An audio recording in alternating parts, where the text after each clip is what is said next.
मेरे भाइयों और बहनों, ज्ञान अग्नि में आप सबका स्वागत है।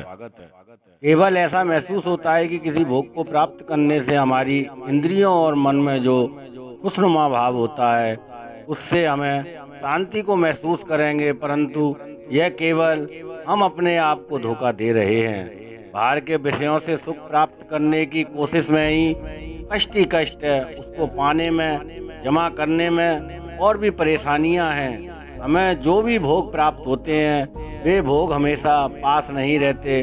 उनका जब अंत होता है तब भी मनुष्य को परेशानी व दुख प्राप्त होता है।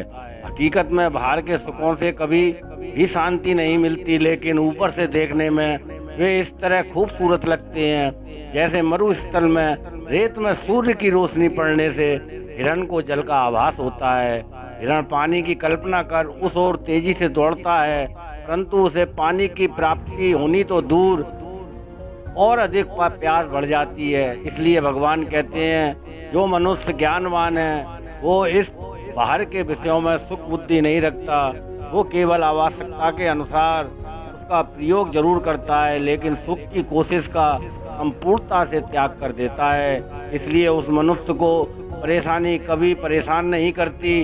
भारी विषयों को मन से हटाकर आगे भगवान कहते हैं यह प्रयोग ज्ञान योगी, कर्म योगी और उन सभी मनुष्यों के लिए सत्य है जो इस जीवन में ही कभी खत्म ना होने वाले आनंद को पाना चाहते हैं। जो मनुष्य मन में इच्छाओं के उठने पर उसके वेग को सहन कर लेता है, जैसे समुद्र में अनेकों नदियों का पानी प्रति क्षण गिरने पर भी वे सब नदियां समुद्र में विलीन हो जाती हैं, ऐसा मनुष्य किसी कर्म को कामनाओं की इच्छा से खुश होकर शुरू नहीं करता। वह केवल कर्तव्य पालन के लिए ही करता है। इच्छाओं में रुकावट आ जाने से साधारण मनुष्य के मन में क्रोध का ज्वालामुखी फूटने लगता है। ऐसा क्रोध योगी के मन में कभी नहीं उठता। यदि थोड़ा उठे भी तो वह उसी प्रकार शांत हो जाता है जिस प्रकार समुद्र में उठा हुआ ज्वार थोड़ी देर बाद अपने आप शांत हो जाता है और समुद्र अपनी शांत अवस्था में पहुंच जाता है। यहाँ भगवान ने काम और क्रोध के उत्पन्न होने न देने पर ही बल दिया है, बल्कि प्रकट होने पर उसके वेग को सहन करने पर भी बल दिया है। जो मनुष्य ऐसा करने में समर्थ हैं वही योगी एवं सुखी हैं। ऐसा क्या शरीर के रहते हो सकता है? इसके लिए भगवान हाँ कहते हैं। शरीर के रहते हुए भी ऐसी स्थिति प्राप्त होना संभव है। इसके लिए केवल मन और बुद्धि के निश्चय की आवश्यकता है। क्या ऐसा संसार में रहते हुए हो सकता है? इसके लिए भी भगवान हाँ कहते हैं।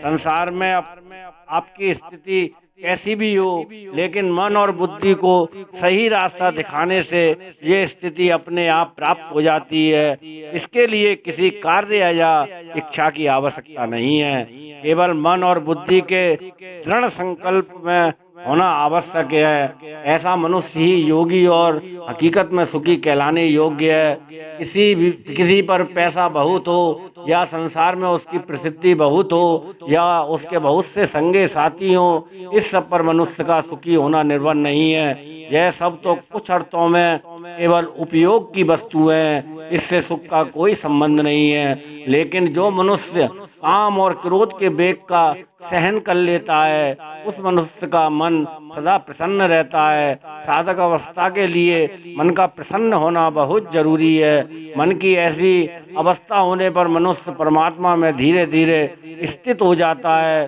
और ऐसे ही मनुष्य को सिद्ध कहा जाता है। जिस टिप्पणी की वीडियो आप लोगों को चाहिए उस टॉपिक को कमेंट सेक्शन में लिखें और अधिक से अधिक इस चैनल को पसंद कर हमें आप भाई बहनों के लिए ऐसी वीडियो लाते रहेंगे। धन्यवाद।